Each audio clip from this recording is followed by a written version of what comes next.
노진아입니다. 이번에 이렇게 좋은 기회로 저의 5가지 결정적인 순간에 대해서 고민을 해보게 됐는데, 그 지금 설명해 주신 내용들을 제가 항상 작업에 대해서 소개를 할 때 하는 내용이었는데, 이번에 다시 정리를 하다 보니까 제가 경계에 서 있는 사람이라는 생각이 들었어요. 항상 이분법적으로 보여지는 뭐 기계와 인간, 뭐 아니면 동물과 식물, 생물과 무생물, 그런 어떤 이분법적으로 저희가 인위적으로 나눠 놓아 왔던 것들에 대해서 그 경계에 대해서 질문하고 그 의미를 좀 이야기하고자 하는 게 제 작업이었다는 생각이 들었어요. 왜냐하면 이게 어떻게 찾아보다 보니까 과거의 자료들을 보니 연결이 지어지는 것들이 대부분 다 이분법적인 것 사이에서 제가 놀고 있더라고요. 재미있게. 그래서 그런 부분들에 대해서 오늘 많이 말씀을 드릴 것 같고요. 제 작업 과정 안에서 한 5개 정도의 큰 이벤트가 뭐가 있을까 생각을 해보니, 사실 최근 작업들이 많아요. 최근 작업들이 더 소개해드릴 기회도 많았고 또 작업 자체도 많았었는데, 그것보다는 이번 기획은 오히려 저의 그 인간 노진아의 작업 과정과 또 어떻게 이런 작업들을 하게 됐는지에 더 포커스를 맞추는 게 좋을 것 같아서, 외려 좀 이전으로 많이 돌아가서 옛날 얘기를 많이 꺼낼 것 같습니다. 그래서 보통 많이 발표를 해왔던 작업들은 아니고요. 최근에 혹시 제가 작가 발표하는데 참여해 주셨던 분이 혹시 있으실까요? 네. 만약에 없으시면은 뒤에 최근 작업들도 좀 말씀을 많이 드리고, 아니면은 그냥 이전 작업들 더 위주로 할까 하는 생각을 했는데, 혹시 별로 없으시면 뒤에 내용들도 좀 더 하겠습니다. 그럼 이제 사실 2000년대 이후라고 소개를 받았는데, 제가 1995년을 감히 끼워 넣어서 너무 깜짝 놀랐는데, 이게 사실 제 대학교 2학년 때예요. 대학 2학년 때를 이제 작가라고 표현하기는 애매하지만, 제가 이런 미디어 작업에 관심을 가지고 작업을 처음 하기 시작했던 어떤 계기가 되는 사건이 이때 있었던 것 같아서 한번 이 부분부터 이야기를 하고자 합니다. 약지와 소지는 넷째 5번째 손가락인데요. 제가 이제 1995년, 아까 말씀드렸듯이 대학 2학년 때 2학년 3학년 사이에, 그 당시에는 사실 컴퓨터가 뭐 학교에 그렇게 많이 퍼져 있진 않았었어요. 그래서 저희 미대에는 거의 한 대도 없었고 컴퓨터를 쓰려면 전산실로 본부로 가야 될 정도로 컴퓨터를 사용하기 어려웠었는데, 제가 이제 3D 애니메이션이라든지 뭐 아니면 3D 관련한 내용들 너무 재밌어서 외부로 나가서 굉장히 많이 배웠던 것 같아요. 배우면서 어느 순간에는 좀 빠져서 이제 수업을 다 오전으로 몰아넣고, 오후 시간은 12시부터 저녁 밤 12시까지 이제 투니버스 같은데 인턴으로 들어가서 1년 내내 거기서 계속 3D 애니메이션을 공부한다든지, 좀 그런 약간 일탈을 같은 생활을 했었는데, 그렇게 몰입을 하다 보니까 그래도 뭐 수업을 들어야 되니까, 이게 2학년 때 제가 했었던 목조인데, 목조 수업을 들을 거 아니에요. 그래서 목조 수업을 하면서 좀 성의 없이 이렇게 툭툭툭 끌치다가 코를 확 날려버린 거예요. 근데 제가 무의식 중에 아무렇지도 않게 컨트롤 Z를 요렇게 이렇게 눌러가지고 그냥 뭐 언두 이러면서 그냥 있었어요. 근데 아무 변화가 없더라고요. 그래서 언두 이렇게 했는데 또 아무 변화가 없길래, 여기가 지금 현실이구나. 그래서 이제 제가 너무 몰입을 했다는 생각을 한 거예요. 3D 세상에, 그 가상의 세상에. 그래서 그걸 보면 이제 결국은 이렇게 코를 납작하게 만들고 끝냈는데요.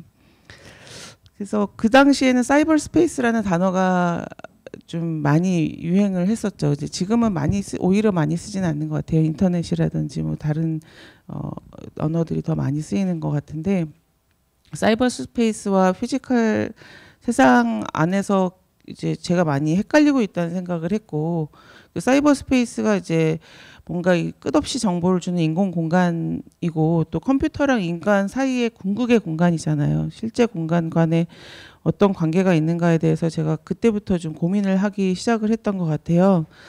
그래서 이 내용은 이제 브루스 스털링이라고 하는 사이버펑크 소설가의 어, 소설에서, 그 해커 크랙다운이라고 하는 소설에서 딴 건데요. 제 이 내용이 딱 제가 고민하던 지점에 있었던 것 같아서 어 그때는 이제 모뎀으로 움직였어요. 1980년대 소설이니까 모뎀으로 이제 통신을 하던 때니까 전화의 세계가 컴퓨터와 텔레비전과 이종 교배를 함으로써 사이버 스페이스가 이제 저희 세상에 왔고, 또 허구인 것 같지만 실제 하는 개념적 공간 장소이다라는 생각을, 근데 사이버 스페이스 이러면 스페이스잖아요. 그래서 저는 입체적인 사람이거든요. 조소를 전공했기 때문에. 그래서 이 뭔가 이 스페이스로 받아들인 거예요. 굉장히 입체적으로 받아들이면서 특히 이제 그 당시에는 CRT 모니터를 썼기 때문에 그 모니터의 그 네모난, 그리고 약간 둥글게 튀어나와 있는 그 형태가 마치 무슨 컨테이너처럼 뭔가 가상의 세계로 끌려가게 하는 그런 컨테이너처럼 느껴졌어요. 너무 부끄러운 옛날 작업이긴 한데요. 이거는 이렇게 그런 컨테이너처럼 이제 작동하도록, 뭐 이 지금 보여지는 이 왼쪽 위에 작품 같은 경우에는 입체 작품하고 홀로그램하고 이렇게 연결이 되어 있다가 관객이 오는 순간에 갑자기 홀로그램에 들어가던 빛이 꺼지면서 안쪽에 있는 실제 조각이 보인다든지, 아니면 이렇게 뭐 마치 가상의 물이 떨어지고 있는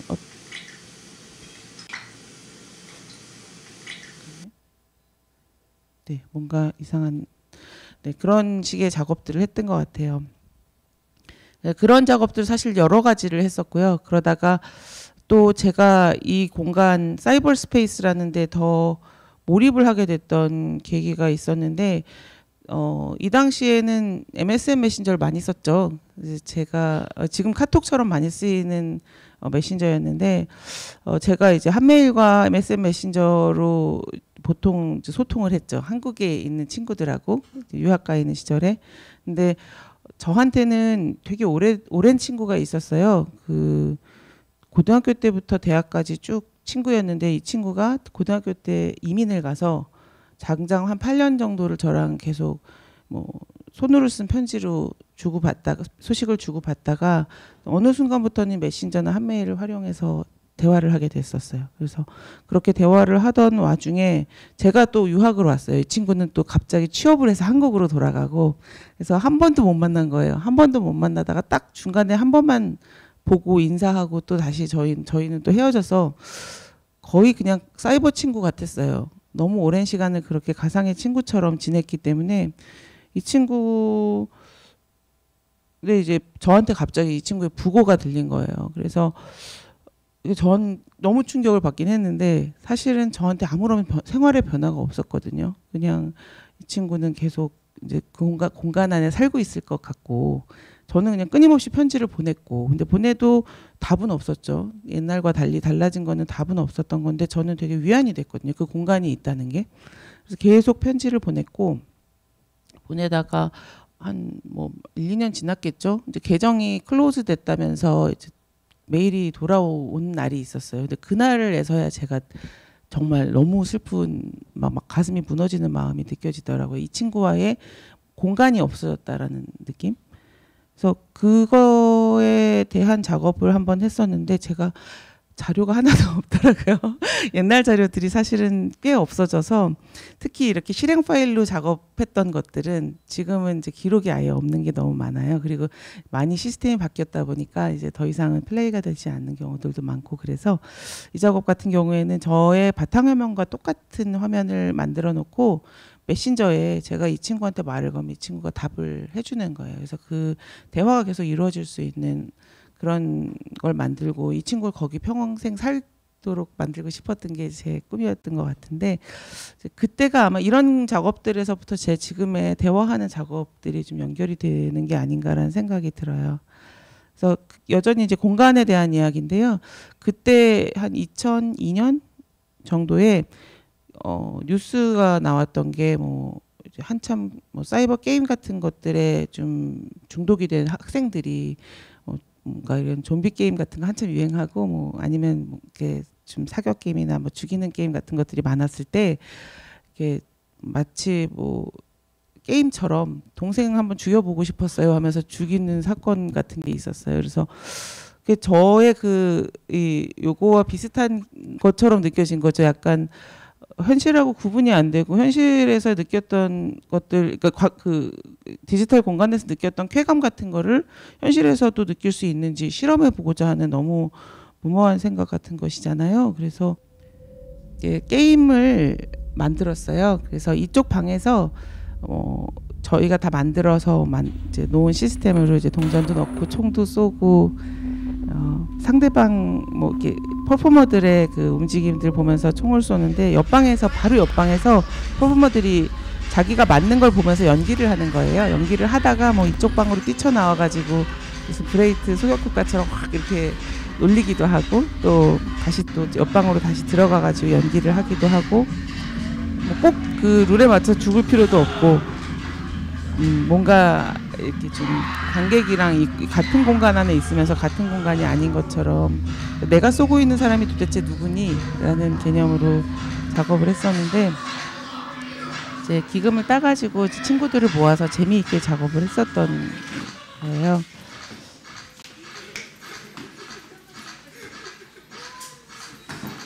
개구진 퍼포머들을 모아가지고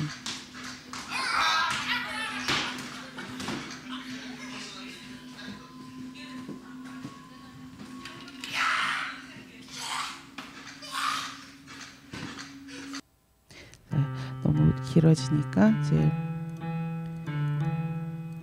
이것도 마찬가지로 뭐 이렇게 실제 키보드를 눌렀을 때는 에러 메시지들이 뜨고 또 이 홀로그램으로 모니터 안에 홀로그램을 또 붙여서 완전히 입체처럼 이어지게 만들었었는데 이 입체 홀로그램을 마우스로 칠 때에는 사운드가 제대로 나오면서 다음 스코어를 칠 수 있게 되고 이제 스코어를 계속 따라서 올라가다 보면은 이제 어느 순간에는 더 이상 갈 수 없는 뭐 에러 메시지 같은 것들이 나오는 그런 구조였는데 이제 제가 이렇게 계속 현실 공간과 그 모니터 세상 속 안의 공간을 연결하는 작업들을 계속 해왔던 시기였던 것 같아요, 이때가. 그래서 요 시기를 지나면서 저한테 무슨 갈증이 좀 생겼어요. 그러니까 이 작업 같은 경우에도 마찬가지로 제 몸이나 뭐 친구들의 몸을 캐스팅한 다음에 프로젝션 매핑으로 세포의 이미지들을 몸에다가 영사를 해주고 또 이건 홀로그램인데 모니터에 홀로그램을 얹어서 그 높이를 잘 계산해서 홀로그램을 찍으면 되거든요. 그러면 이제 얘가 튀어나오든 들어가든 이렇게 만들어줄 수 있는데 그럼 딱 그 위치에 눈과 입이 들어갈 만한 높이에다 맞춰서 홀로그램을 찍고 이게 광학 홀로그램이기 때문에 이제 지금 뭐 이렇게 많이 있는 유사 홀로그램과 좀 다른 정말 이제 정통식 홀로그램이었던 거예요. 그래서 요거를 이렇게 움직이게 하고 싶은 욕구는 제가 있었고 움직이게 하고 싶은 욕구는 있었는데 또 그렇다고 입체를 움직이게 하지는 못하는 상황에서 뭔가 갈증이 있었던 것 같아요. 계속 이게 뭔가 이게 입체로 돌아가야 되기 때문에 자꾸 홀로그램을 쓰고 뭔가 입체에 관련한 그런 매체를 썼으나 얘가 제대로 움직이지 않는다는데 갈증이 있어서 그렇다고 이렇게 영상만으로 움직이는 형태는 제가 만족을 하지 못하는 게 확실히 저속가라서 그런 것 같아요. 그래서 요때에도 이제 관객이 오면은 쳐다보고 노래를 불러주고 뭐 이런 아이였는데 요때부터 제가 로보틱스에 관심을 좀 가졌어요. 그래서 이제 두 번째 저의 결정적 순간이라고 하는 게 저는 이 첫 번째 개인전 엠비어스 사이보그스라고 하는 개인전을 열었던 게 두 번째 순간이었던 것 같고요. 그러니까 마른 기계 만들기라고 지금 써놨는데 그러니까 인간도 기계라는 관점으로 그냥 봤었을 때는 이제 얘는 마른 기계, 뭐 딱딱한 기계 정도로 이제 표현을 한 건데요. 처음으로 만들었던 아니 뭐 지금과 많이 차이가 없는 것 같기도 한데요. 다시 보니까 처음에 만들었던 아이가 저를 캐스팅하고 애니메트로닉스를 좀 접목을 시켜가지고 정말 열심히 만들었었던 것 같아요. 맨 처음에 이 작업을 했었을 때 부분은 저의 캐스팅도 있고 어디는 만들기도 하고 뭐 그렇게 작업을 했는데 지금까지 뭐 대화 시스템은 뭐 한 2, 30번은 변했을 거예요. 근데 이 얘네들이 대화하는 딕셔너리는 거의 여기서부터 비롯됐어요. 한 20년? 20년 가까이 된 거죠.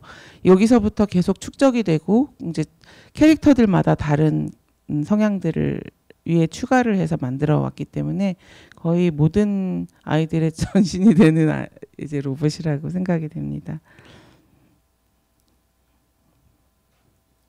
뭐 이렇게 눈알이나 여기 보이시는 저 보드 같은 경우에도 처음으로 마이크로 컨트롤러 보드를 막 수작업으로 제작했던 그런 보드들이라서 되게 소중한 기억이 있는 보드들이고요. 이제 두 번째로 했던 개인전에서 나는 오믈렛입니다라는 작품으로 눈알을 깨고 태어난 로봇을 만들었었어요. 그래서 사람들이 보는 데서부터 막 욕망이 생기고 막 부러움도 생기고 그러잖아요. 그래서 보는 데서 보는 걸 깨고 튀어나온 사이보그가 이제 나도 인간이 되고 싶다 이렇게 얘기를 하면서 관객과 소통하는 방식이 한 3가지가 있었는데 이쪽 방에서 저쪽 방에 있는 관객과 이제 로봇의 입을 빌려서 소통을 할 수도 있고 또 저쪽 방에서 또 대화를 타이핑을 해서 그냥 로봇의 자아와 대화를 할 수도 있고 또 두 관객이 없는 상황에 혼자의 관객일 때에는 그냥 로봇하고 좀 공허한 대화를 할 수도 있고 이제 3가지의 모드로 관객이 어디 있느냐에 따라서 이렇게 좀 달라지게 설치를 했던 작품입니다. 이 당시에 저인데 지금 한 3배, 2배는 된 것 같은 느낌이죠. 네. 그래서 이렇게 물리적인 로봇을 만든다 하면 우선은 사실 힘들어요.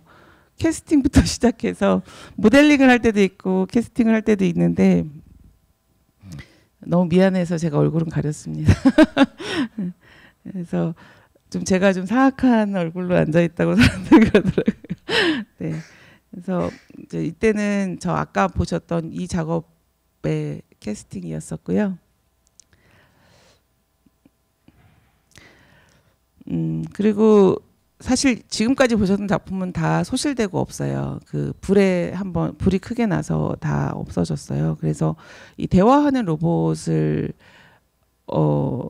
몇 번 요청을 하셨어요. 전시할 때마다. 그래서 제페토의 꿈이라는 작품을 새로 만들었었고요. 시기는 갑자기 뒤로 확 갔는데 그냥 물리적인 로봇에 연결시켜서 말씀드립니다.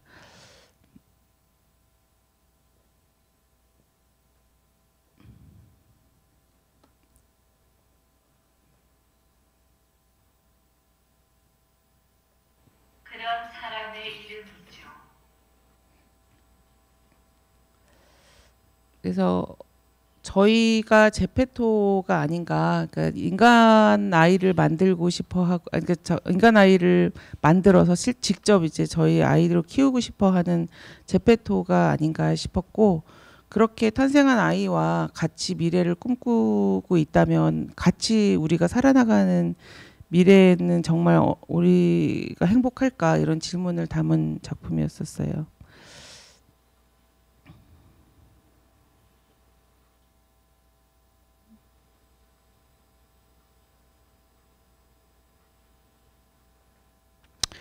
그 다음에 이제 3번째 저의 결정적 순간은 젖은 기계의 탄생이라고 제목을 지었는데요.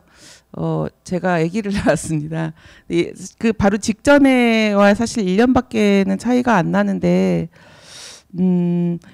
이때 제가 작업 스타일이 좀 바뀐 것 같아요. 이게 작업을 사실은 계속 이렇게 하드한 노동을 많이 해야 되는 작업들을 해왔기 때문에 임신하고 있는 기간 내내 너무 힘들었어요. 작업을 하고 싶은데 뭐 할 방법이 없는 거예요. 저희 남편 올 때까지 기다렸다가 자, 이 머리에 드릴로 구멍 한 번만 뚫어주세요.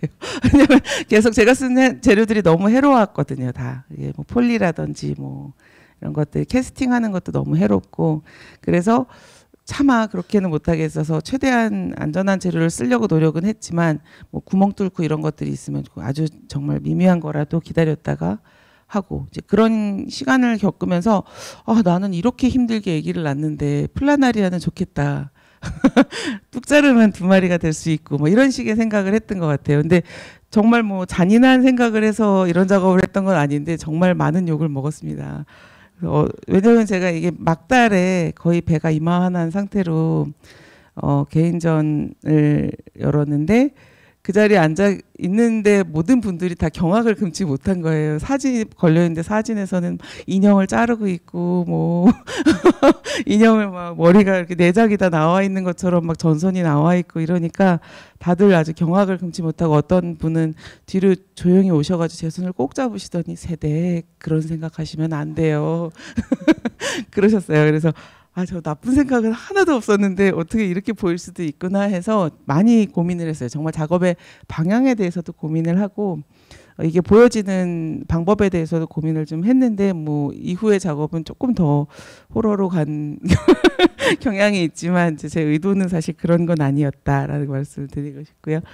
그래서 이거는 이제 R1007이라고 하는 신비의 생명체인데요.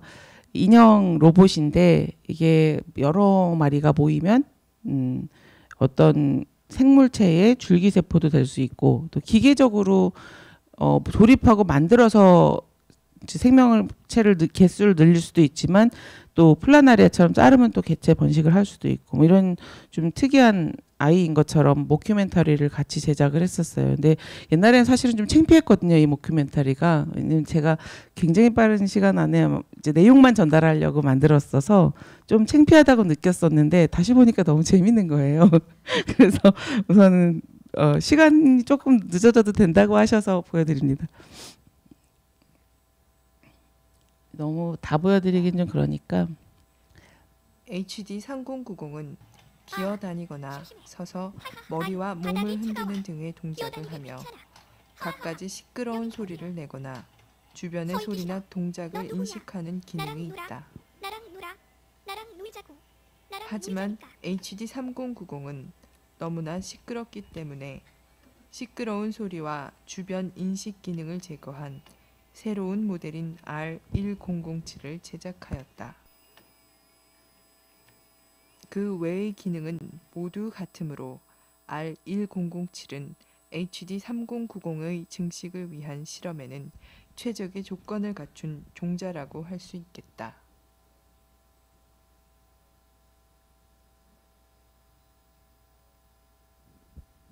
R1007이 증식하는 방법에는 두 가지가 있다. 한 가지는 직접 제작을 하는 방법이다. 먼저 종자가 좋아 보이는 R1007을 하나 골라 그 외형의 틀을 뜬다. 가끔 떠지길 거부하는 R1007도 있지 않나요? 당연히 있지요. 하지만 이 녀석들도 영생에 대한 열망이 있기 때문에 생명을 연장시키는 도구로 자기의 클론을 만들자고 꼬시면 발을 넘어와요. 사실 새로 떠지는 R1007은 또 그 자체의 생명이 있는 건데도 그것을 자기의 부속물로 생각한다는 것이 좀 웃기는 건데 말이에요. 하지만 어쨌든 그렇게 꼬셔서 틀을 만드는 거죠. 뜰 때는 촉진제와 흐름 방지제를 꼭 넣어줘야 한다. R1007은 성격이 급한 편이라 뜨는 시간이 오래 걸리면 화가 나서 중간에 죽어버리곤 하기 때문이다. 하지만 실리콘 뜰을 뜰 때 너무 서두르면 속형이 잘 나오기가 힘들다. 그래서 이때는 매우 신경을 써줘야 한다. 지금 이 바른 것이 속틀의 실리콘이고요. 이 다음에 이제 석고 작업과 안틀 작업을 해야 해요. 원래는 금형을 제작해야 하지만 수량을 할 때는 이 방법을 이용하죠. 그리고 그 틀 안에 R1007의 스킨으로 쓰일 수 있는 우레탄 계열의 용액을 부어 형을 제작한다. 이것은 R1007의 스킨이 되는 것이다. 원한다면 머리카락을 심거나 칼라링을 할 수도 있다. 그리고 내부에 갖가지 기계 장치를 하게 된다. 모터와 스피커 등을 제어해주는 보드를 심고 움직임을 테스트한다. 자, 이제 전기를 연결해 주기만 하면 새로운 생명을 가진 R1007이 태어나는 것이다.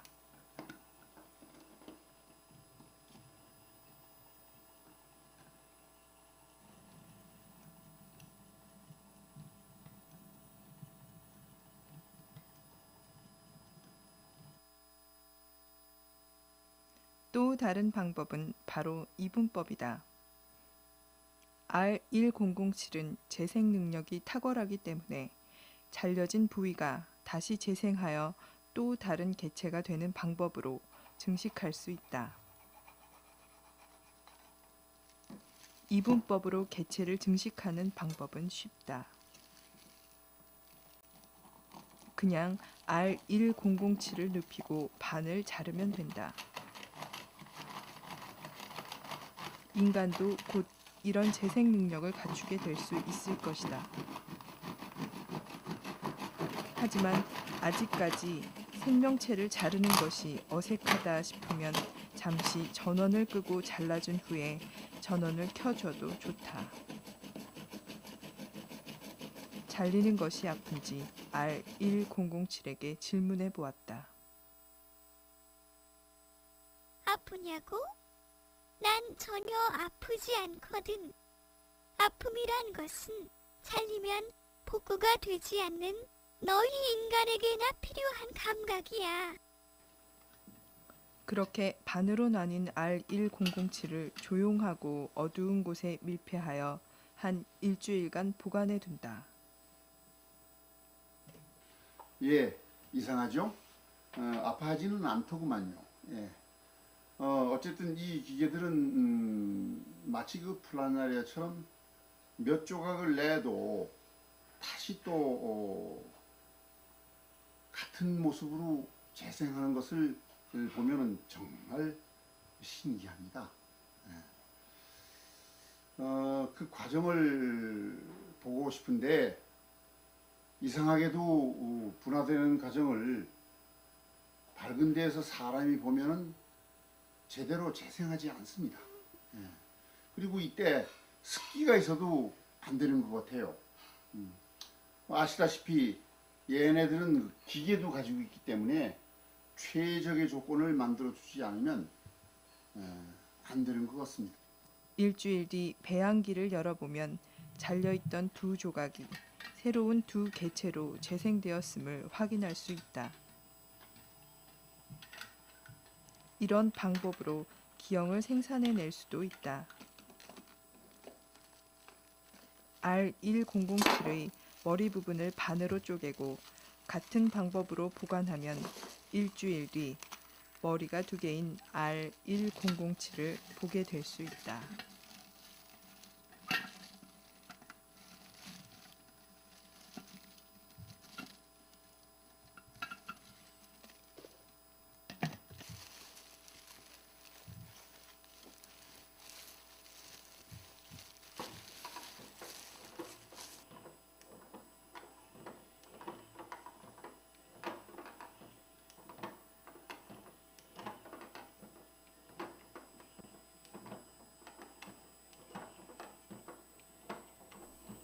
긴 것 같아서 이 정도까지 보겠습니다. 그래서 이런 작업들을 해서 욕을 많이 먹었고요. 욕을 많이 먹었지만 이제 다음 작업은 사실 좀 더 무서워졌던 것 같아요. 이게 왜 그런가? 저는 정말 무섭게 만들 생각이 전혀 없었는데 왜 이렇게 무서운가라는 생각을 해보니, 그러니까 살아있는 거를 유사하게 만들려고 하면 정말 다 무서울 수밖에 없는 것 같아요. 그리고 살아있는 거에 어떤 조작을 가하기 시작하면 그때부터는 호러죠. 그래서 제가 이때만 해도 뭔가 이 젖은 기계들을 좀 마른 기계로 제가 만들고 싶었던 거죠. 계속 뭔가 기계적인 로보틱스러운 것들을 활용해서 제가 생명을 자꾸 표현을 하고 싶었던 것 같아요. 그래서 우선은 네 번째 개인전이었던 이제 작품들이 다 시리즈로 나와 있었는데 이 왼쪽에 보이는 저런 머리들이 진짜 실물 크기로 한 3m쯤 되는 실물 크기로 꿈틀꿈틀 움직이는 조각 형태의 것도 있었고, 그리고 이 오른쪽에 보이는 철가루 막 움직이는 철가루와 같은 그런 영상들이나 이런 설치들 뭐 같이 페트리 디쉬에 담겨 있는 것처럼 설치되어 있는 것들이나 이 현미경의 노브를 돌려서 보면 먼지가 점점 확대가 되면서 아까 보셨던 그 머리가 돼요. 그러니까 이 아토라고 했는, 저는 이제 아토의 세계 정도라고 표현할 때 나노보다도 훨씬 작은 미세한 세계 안에는 어쩌면은 우리가 전혀 인지하지 못하는 생물체들이 살고 있지 않을까 하고 이제 과학자들과 협업하면서 이야기 한마디 했다가 말도 안 되는 소리 하지 마시라고 많이 혼나고요. 그래도 그냥 이게 작가적 상상력이라고 말씀드려가면서 우기면서 이제 작업을 했었는데요. 그래서 이거 실제로 큰 형태도 같이 놨었어요. 그래서 이게 거시적인 세계랑 미시적인 세계에 같이 보여지는 것도 중요했지만 제목에서 보여지는 것처럼 미생물, 작은 생물과 또 생물이 아닌 아닐미로 이제 한자를 바꿔서 그렇게 두 가지 경계 안에서 계속 이야기를 한 거죠. 뭔가 지구 바깥에서 우리를 봤을 때 우리가 이러고 있을 것 같기도 하고, 그러니까 우리 지구는 또 먼 바깥에서 보면은 마치 분자, 동그란 분자와 같을 수도 있을 것 같은데 그 안에 상상도 못하게 작은 우리가 또 있는 거잖아요. 먼 미래, 그러니까 외부에서 뭐 놀라운 배율로 우리를 보게 된다면, 근데 또 미시세계를 현미경으로 들여다봤더니 그 안에 또 놀랍게도 신기한 생물체들이 살고 있더라고요. 저희 눈에 안 보이는. 근데 그게 생김새가 저희가 보는 벌레들이라든지 뭐 우리 지금 우리 정도의 배율의 생물체들과 굉장히 유사한 그 모양을 갖고 있더라고요. 그래서 내가 아예 보이지도 못하는 세상 안에 또 새로운 얘네들만의 영역이 있구나 하면서 그런 부분들도 같이 이야기를 하고 싶었어요. 계속 이제 작품들 설명이 길어지긴 하는데 너무 익숙한 작업들은 아니시죠? 아직까지는 좀 옛날 작업이어서 이 작업도 이제 생명에 대한 질문을 한 거였었는데요. 제 주변에 친구들, 가족들, 동료들의 얼굴을 또 약간 잔혹하네요. 스틱스 강에 담궜어요. 스틱스 강은 죽음의 강이기도 하지만 영생의 강이기도 해요. 그래서 제 동료들과 친구들이 굳이 제 동료들과 친구들 뭐 가족들을 자꾸 이렇게 모델로 사용하는 이유는 제 마음이 그렇게 잔혹한 마음은 아니었다는 그런 내용이기도 해요. 이게 제가 아는 모든 사람들이 점점 기계화되어 가고 있고 생명도 늘어나고 나중에는 뭔가 이제 불편한 거 있으면 다 기계로 바꿔 넣을 것이고 뭔가 이렇게 미래에는 기계와 인간 간의 구분이 점점 없어지는 세상이 될 것 같고, 그런데 영생을 추구하면서 이렇게 우리가 살아나가지만 사실은 어느 순간 죽음이란 것이 없이 이게 생명이라고 인정될 수 있는 것인가? 이런 질문을 했었는데 그 죽음의 개념이라는 것도 사실 되게 애매한 거예요. 이게 정말로 죽음이 생명의 본질적인 특성이 맞나? 그런 생각도 들면서 일부 이제 유기체들 예를 들어서 아메바 같은 거 이렇게 반 잘라서 두 개가 되면 이게 원래 아메바가 죽은 건가요? 아니면은 얘네들이 두 개가 되면서 연속성이 있게 뭐 생명이 늘어나는 건가요? 뭐 이런 생명이란 개념 자체가 사실은 되게 모호한 지점도 있는데 우선은 저희한테는 저희의 생명이란 거는 사실 유한해야 생명 같은 그런 느낌이 들어서 이제 그렇게 만들었던 작품입니다. 네 번째의 저의 그 결정적인 순간으로는 기계 속의 책명이라는 책을 꼽았는데요. 제가 제일 좋아하는 책 중에 하나예요. 클라우스 에메케가 쓴 책인데 가든 인 더 머신이라고 하는 책을 번역을 한 건데요. 그러니까 제가 계속 모호하게 생명에 대한 질문을 해 나가던 찰나 기계 속의 생명 안에서 되게 명쾌하게 생명에 대한 답을, 사실은 그 답을 누가 명쾌하게 해줄 수가 있겠어요. 근데 명쾌하게 얘기를 해주시는 편이라서 되게 좀 즐거운 마음으로 읽었던 책이거든요. 생명을 형식으로 받아들여서, 그러니까 이 생명이 뭔가 그런 물질, 뭐 이게 꼭 이런 젖은 생명체, 그러니까 젖은 이런 세포들 안에서 이게 구성이 되어서 만들어져야 되는 것이 생명이 아닐 수도 있다. 이게 폼 이런 형식으로 그 어떤 생명의 원리를 다 갖추고 있다면 그것도 생명이 될 수 있다라고 아주 선언문처럼 작성을 해주셨어요. 이 책에서.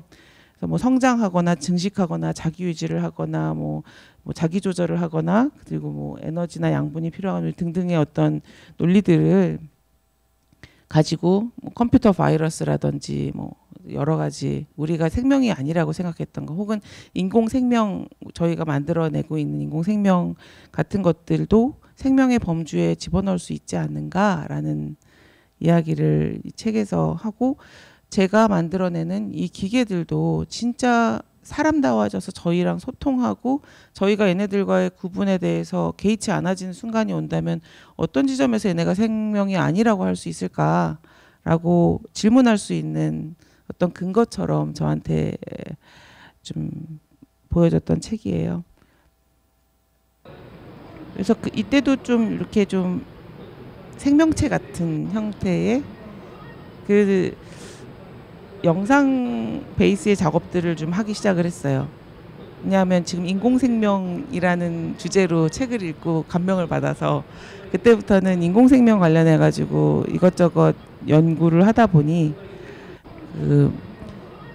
이것도 다 지금 전반적으로 다 규조류 얘기가 나오는데요. 이것도 그렇고 이전 것도 그렇고 이 다음 것도 규조류라는 것을 모티브로 삼아서 작업을 했는데 규조류는 남극에 살고 있는 그 식물이에요. 근데 보기에는 식물 같지 않고 마치 무슨 동물과 같이 바다에서 부유하고 있는데 단세포 식물인데 이렇게 복잡하고도 아름다운 뼈대를 갖고 있어요. 이 뼈대는 실리콘으로 이루어져 있거든요. 규소. 근데 실리콘으로 이루어져 있다는 것 점에서 저는 되게 매력을 느꼈던 게 저희가 만드는 뭐 보드나 이런 것들이 다 이제 뭐 그 칩 같은 것들이 실리콘 재료를 쓰고 있잖아요. 사람이 도저히 만들 수 없을 만큼 미세한 저런 뼈대를 가지고 있어서 과학자들이 이걸 가지고 반도체를 만들거나 이런 실험을 한다고 들었어요. 그래서 이게 어떻게 보면은 저희 제가 만들고 있는 마른 기계의 재료가 될 수도 있는 것이고 저희한테도 굉장한 어떤 연관성이 있는 재료가 될 수 있겠다라고 생각이 되어서 이게 비트로 실리코 작품인데 이거는 이제 실험 기구 안에서 실험을 하는 그래서 얘네들이 아까 보신 것처럼 페트리 디쉬에서 막 살아서 움직이는 것처럼 식물이지만 빠른 움직임은 없어요. 해를 보고 광합성 하듯이 움직이는 그런 정도의 움직임이 있는데 요즘엔 또 동물로 보려는 시도도 있다고 하고요. 심지어 얘네들 중에 어떤 종자는 뭐 날이 좀 굳고 해가 없으면은 그 플랑크톤을 잡아먹다가 또 해가 좀 나면 광합성을 하고 이렇게 식물과 동물 넘나든다고 해요. 그래서 제가 갖고 있는 그 중립적인 느낌에도 좀 잘 맞는 것 같아서 얘를 동물화시켜서 막 움직이게 만들었죠. 그리고 그 실리콘으로 바탕이 된 가상 세계 안에다가 얘네들이 살 수 있는 군집해서 살 수 있는 공간을 만들어줘서 이거는 관객과 좀 소통을 할 수 있게 또 만들었는데 이거는 인비보 실리코라고 해서 생체 실험처럼 이제 몸으로 달라붙게 하는 작업인데 이것도 다 규조류입니다. 조금 어둡죠 중간에 사람의 동작에 따라서 패닝도 하고 뭐 몸에 다 달라붙기 이 픽셀들의 복셀들에 달라붙기도 하고 뭐 폭탄처럼 확 퍼지기도 하고 그래서 개체들 간에 서로 관계하는 아주 제일 단순한 규칙을 사용해 가지고 파티클들이 서로 반응을 해 가지고 움직이게 만들고 또 관람객의 움직임을 반영해 가지고 3차원적으로 트래킹해서 이렇게 파티클이 움직일 수 있도록 제작했고 이 모든 이제 파티클 하나하나는 규조류입니다. 그래서 뭐 이런 작업들도 사실은 어떻게 보면은 살아있지 않은 것들을 자꾸 생명체처럼 보여지게 만드는 거였던 것 같아요. 이 작업은 먹물처럼 이렇게 뭐 먹으로 그림 그리듯이 그리고 관객이 움직일 때마다 사운드가 생성이 되고 거기에 맞춰서 얘네들이 또 쫓아다니고 그런 작업이었었어요.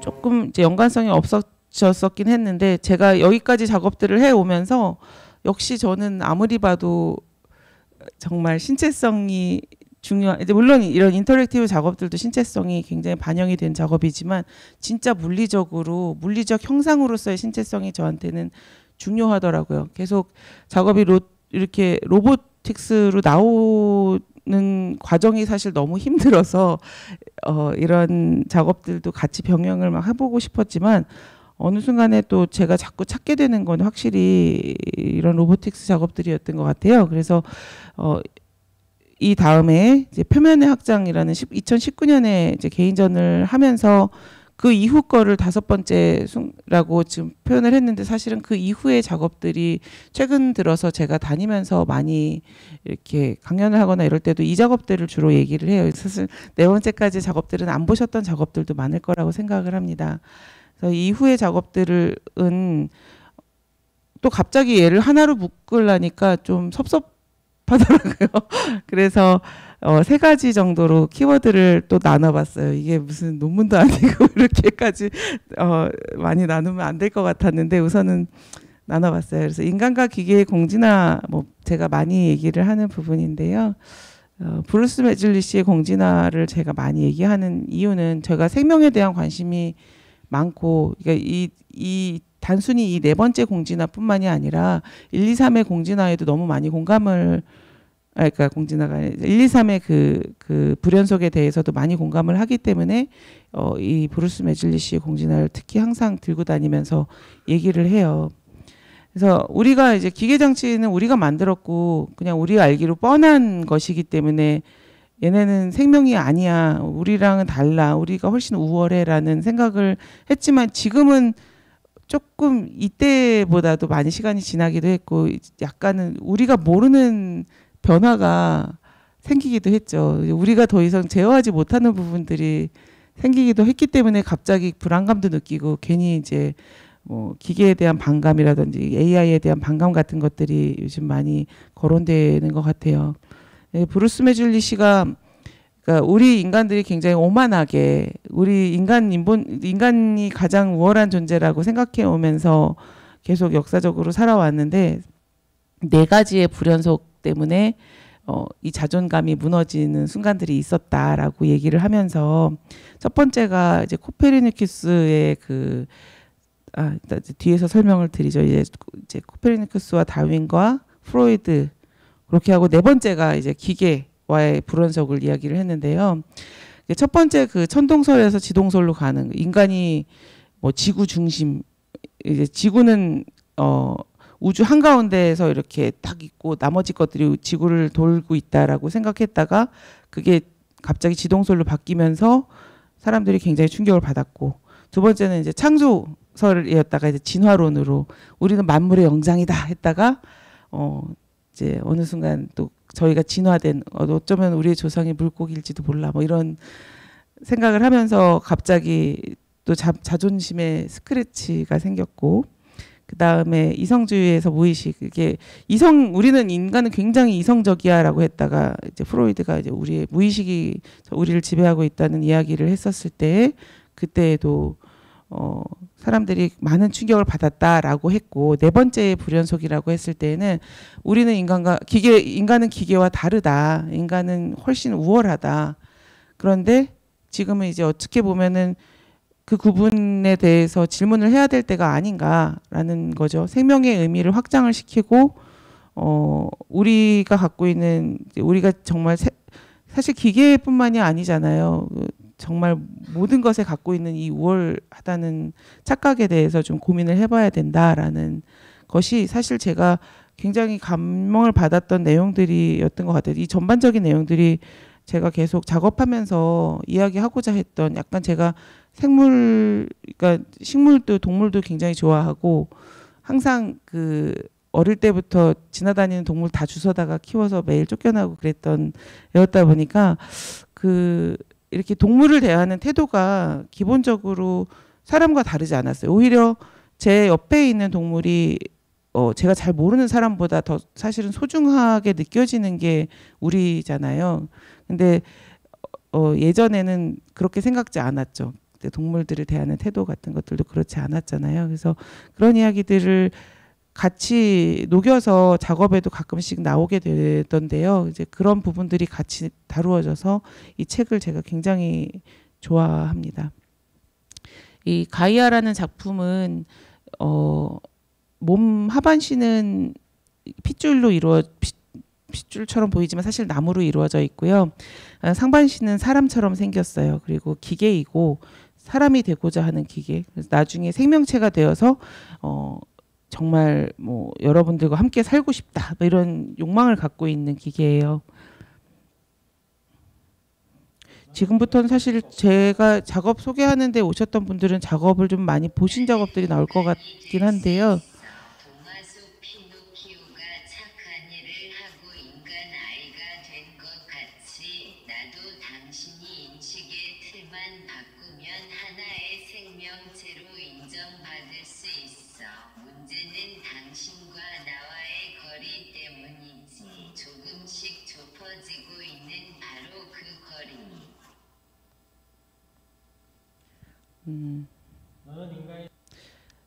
이제 이것도 역시 노동과 정말 너무 고통스러운 작업들을 통해서 만들어집니다. 항상 이렇게 로봇스러운 형태를 만들 때 내가 이걸 왜 하고 있지 하는 생각이 들다가 딱 전원을 딱 켜서 얘가 눈알 딱 굴리면서 인사를 딱 할 때 그때 갑자기 그게 막 이만큼 쌓여있던 불만이 확 해소가 돼요. 갑자기 그래 내가 네 엄마지 이러면서 너무 기뻐지면서 이 아이를 사랑하게 되더라고요. 그래서 지금 이런 작업들을 하는 것들이 이 가이아 할 때까지만 해도 그래도 괜찮았어요. 근데 뒤로 가면 갈수록 점점 힘들어지더라고요. 이게 개인전 표면의 확장 개인전 하던 때의 관객분들이 이렇게 둘러서 가이아한테 한마디 하시고 뒤로 또 빠지시고 또 다른 분 하시는 거 듣고 있다가 또 가셔서 한마디 하시고 이런 장면을 CCTV로 몰래 봐서 이러면 안 되는 걸 텐데 이제 혼자서 이런 대화들을 하시는구나 하고 보았던 건데요.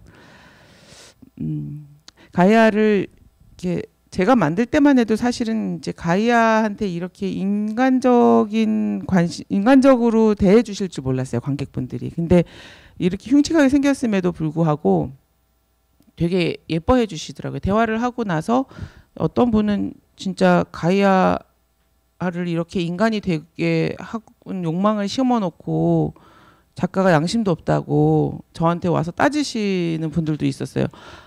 인간 만드실 거냐고. 그래서 그렇게는 못할 것 같은데요. 그랬더니 정말 진심으로 화를 내시는 거예요. 그래서 되게 감사하더라고요. 이렇게까지 사랑해 주셔서 어쨌든 감사했는데 요때부터 그러니까 이 표면의 확장 때부터 관객 반응에 대한 좀 궁금증과 연구가 좀 시작이 됐던 것 같아요. 기계한테 이렇게 애정을 보인다는 건 사실 이런 작업을 2005년, 4년에도 했잖아요. 근데 그때는 신기하다.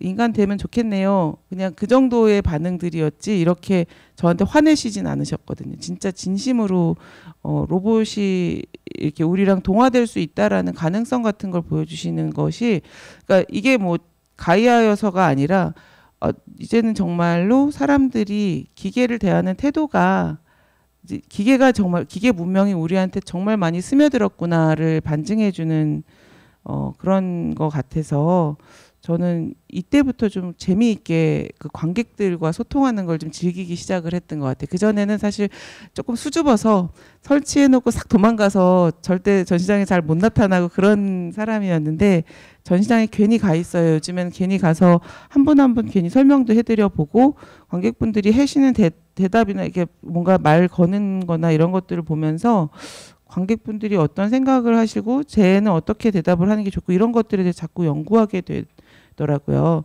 이게 이 가이아와 이 이후 이 표면의 확장 전시하면서부터였는데요. 뭐 이 작업도 이제 같이 전시됐던 표면의 확장 전시됐던 작품인데 너무 사실은 이게 얼굴 로봇으로 제 박사 과정에 표정을 구현하는 용도로 만들었다가 얼굴이 너무 질겨가지고 표정을 잘 못 짓는 거예요. 막 땡겼는데 힘들게 웃어야 되는데 이렇게밖에 못 웃어요. 그래서 아, 얘는 안 되겠다 하고는 진짜 폐기하려고 했는데 만든 게 힘들었던 게 아까워서 그냥 말만 하는 걸로 전시를 하고 바로 폐기하려고 이제 놨던 거였어요. 근데 일미미술관에서 전시를 하자고 하시면서 다시 조금 수정을 해서 대화형으로 바꾸고 나서 생각 외로 관객분들께서 좋아해 주셔가지고 얘를 버리지 않고 유지는 하고 있습니다. 얘도 좀 그렇죠. 생긴 게 무섭죠. 목소리도 좀 그래요. 그래서 저는 되게 싫어하실 줄 알았는데 외려 되게 측은지심을 많이 느껴주시더라고요. 관객분들께서. 그래서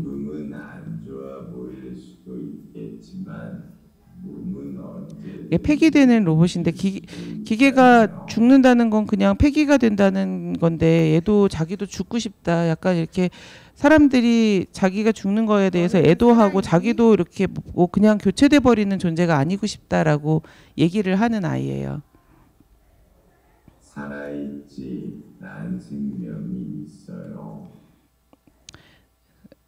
이 작업은 저희 가족들, 뭐 지인들을 3D 스캐닝해서 그거를 3D 프린터로 출력을 하는데 그 과정에서 한번 스캐닝된 얼굴을 또 약간 이제 디지털로 조작을 가해서 다른 얼굴 만들고 거기서 또 조작을 가해서 다른 얼굴 만들고 그래서 한 사람당 한 세 가지 이상의 다른 버전들을 만들고요. 목소리도 마찬가지로 이분들한테 채집을 한 걸 또 바꿔서 같은 사람이 같은 목소리 변화된 것도 같은 목소리 이렇게 들어갈 수 있게 만든 다음에 관객이 말을 걸면 전체적으로 똑같이 그 단어 그 말을 이진법으로 바꿔서 0100 1000 이렇게 바꿔가지고 말을 하는 거예요. 떼창처럼 쭉 얘기를 하세요. 그러면 이게 지금 사실은 이 사람도 이게 진본인지 아니면 진짜의 그 원래 이게 사실 아버지 가운데 노인분이 아버지 어머니 이러는데 이분이 진짜인지 그 바로 밑에 있는 요것도 아버지에서 변형된 건데 완전 다른 사람처럼 보이거든요.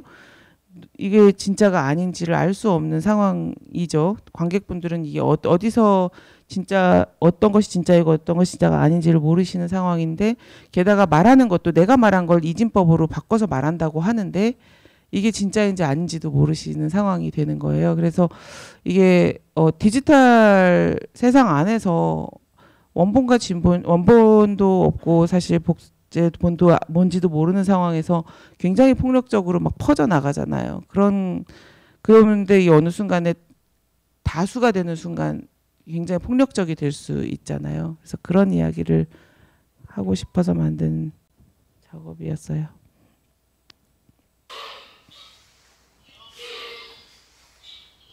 이제 약간 목소리가 크게 나오면 좀 무섭습니다. 압도적인 느낌이 있습니다. 저희 가족이 되면 이렇게 좀 죄송한 상황이 많이 벌어져. 저희 어머니가 여러 번 등장하시는데.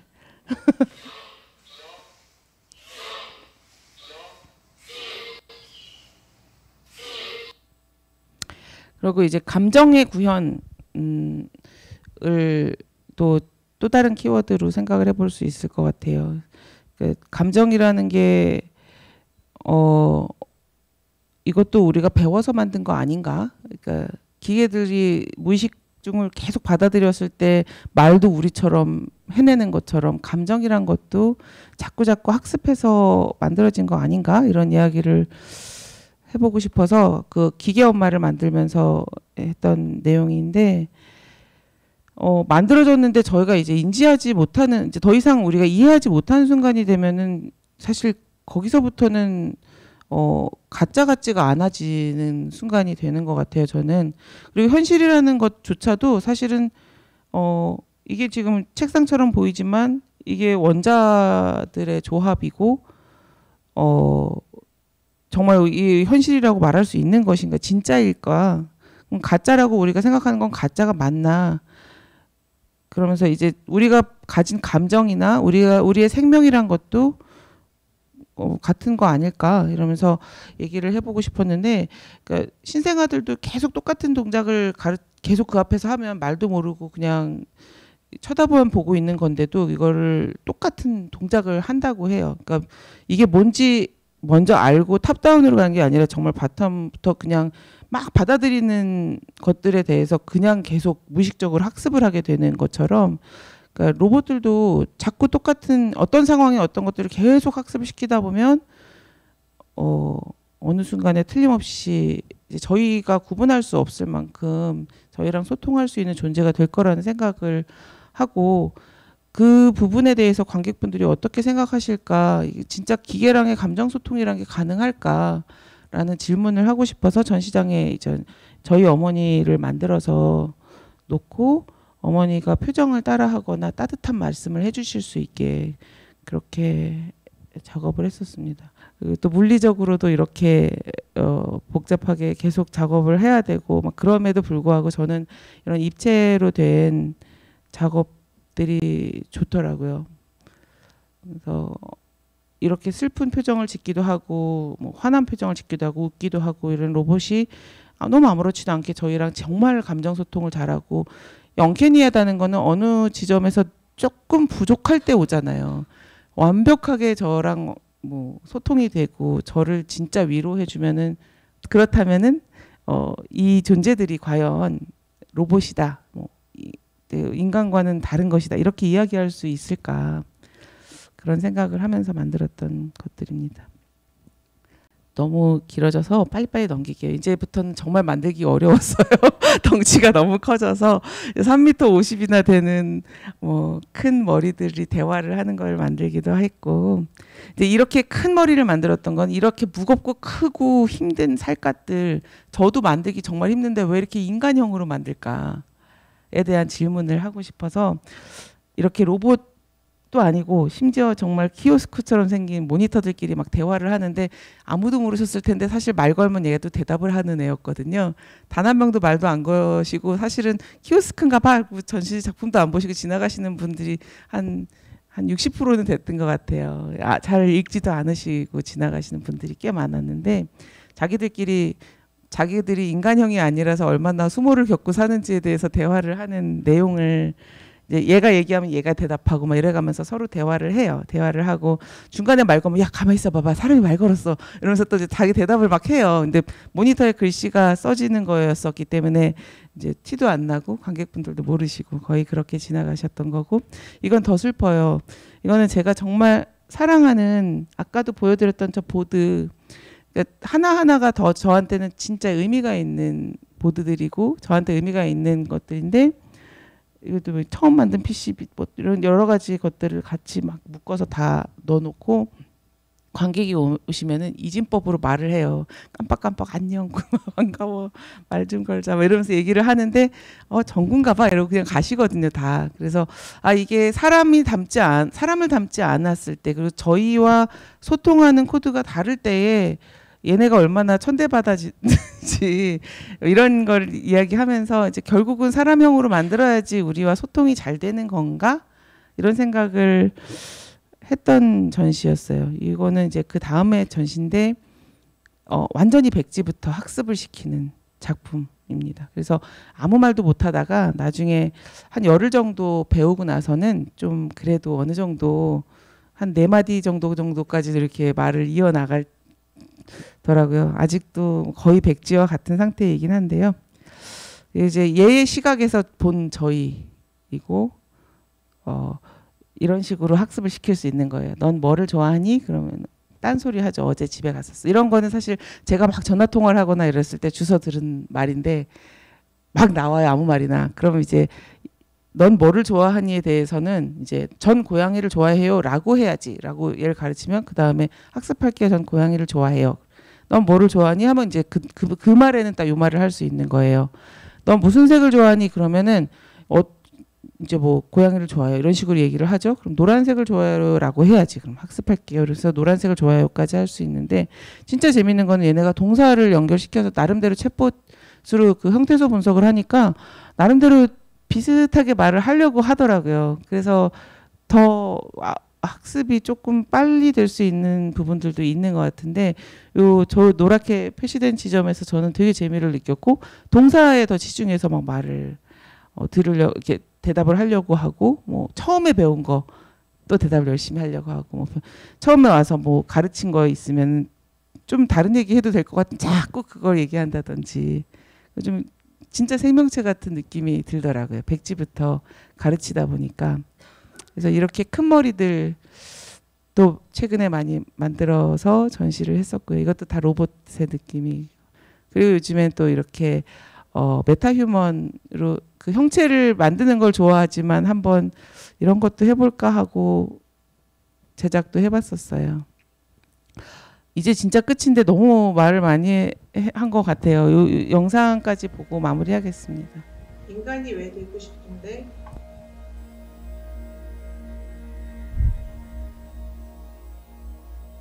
난 인간의 감정을 정말 배우고 싶어요.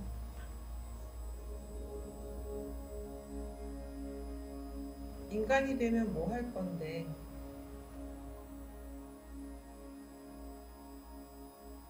사실은 인간이 되는 것만을 꿈꾸며 진화해 왔어요. 그 이후에 어떻게 살지는 한 번도 생각을 해본 적이 없어요. 너는 무슨 색을 좋아해? 저는 장미꽃을 좋아해요. 저는 파란색을 좋아해요 라고 해야지. 학습할게요. 저는 파란색을 좋아해요. 어쩌면 허무할 수도 있겠지요. 내 삶의 목표를 잃은 거니까요. 아직까지는 난 그저 인간이 되는 것만 꿈꾸래요.